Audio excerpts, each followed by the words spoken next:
We are gonna start by making the coatings. So Des, what I'm going to do is I'm gonna add some ingredients and I'm gonna have you whisk them together. So a task. yeah, so one of the ingredients that makes these very lean chicken strips nice and tender is the mayonnaise. It also allows all the other coatings to fit. So about half a cup of mayonnaise.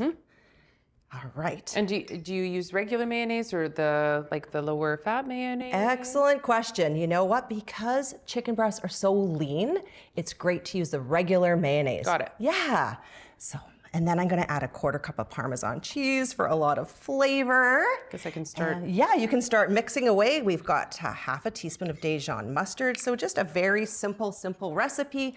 A little bit of chili pepper flakes, about a 1/4 teaspoon. I guess this would be easier in a bowl, but just for ease of everyone at home being able to see, right? But, okay. It works either way. You're right. You can absolutely do it in a bowl, whatever you have on hand. And then just a little bit of basil, half a teaspoon Oh, lovely. of basil. Okay. All right. Okay, so how's that? That actually, you know what? It is perfect. Okay, and then the next step is I'm gonna get you to add 2/3 of a cup of panko crumbs. These make these crispy Parmesan chicken strips nice and crispy. Just put it right into that bowl. Okay, and then we add another 1/4 cup of Parmesan cheese. And I'm just gonna have you combine that. Okay, I can do that. Okay, awesome. Okay. So it is just that simple.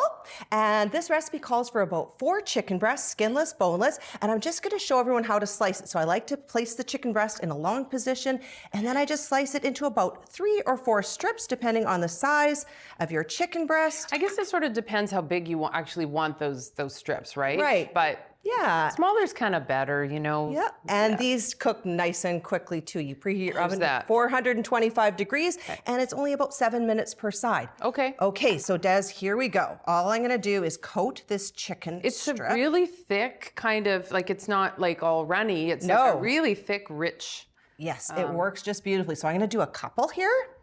Just show everyone how nicely these come together. I love getting in the kitchen and getting messy, and this is a really fun one to do with kids. And of course, kids love these. You can serve these with your favorite dip. I love to serve them with raw veggies, and I always make a double batch because the next day, I love having them left over either cold in a lunch or cutting them up on top of a tossed salad. Okay. Yeah, See, that's the cool thing about chicken too, is like, it's always like, you know, you go into the fridge and make a salad or something like that. And it's like, oh, I have a piece of chicken. I have a piece of chicken. And you can do whatever. Exactly. As you say, and you can add that lean protein. Yeah. Yeah. And the panko crumbs, they make these chicken strips just so nice and crispy. So it is just that simple, Des. Okay. And then we bake these in the oven at 425 degrees, as I mentioned, about 7 minutes. Flip them, and then 7 minutes, then flip? And then flip them, and about another maybe 3 or 4 minutes, depending on your oven. But my favorite kitchen tool is our meat thermometer. Now I've got a little mayo on my hands here, but what you want to do is you want to insert the probe into the thickest part of the chicken. So a meat thermometer is great for either thin or thick cuts of chicken because it's that little probe that measures the internal temperature.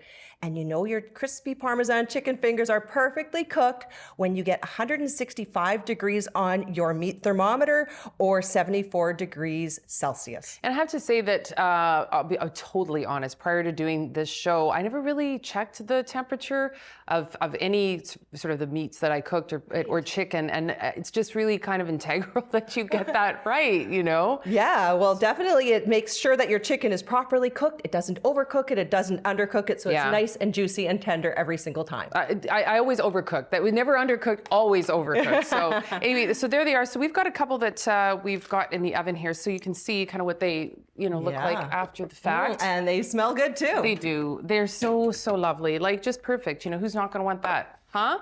No one. That's who.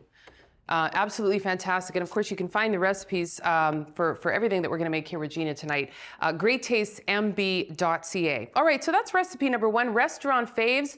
All the joy of dining out without worrying about parking. We're going to move on to recipe number 2, which is our, and you're super excited about this, the classic chicken burger sliders, pub food, when we come back here on Great Tastes of Manitoba.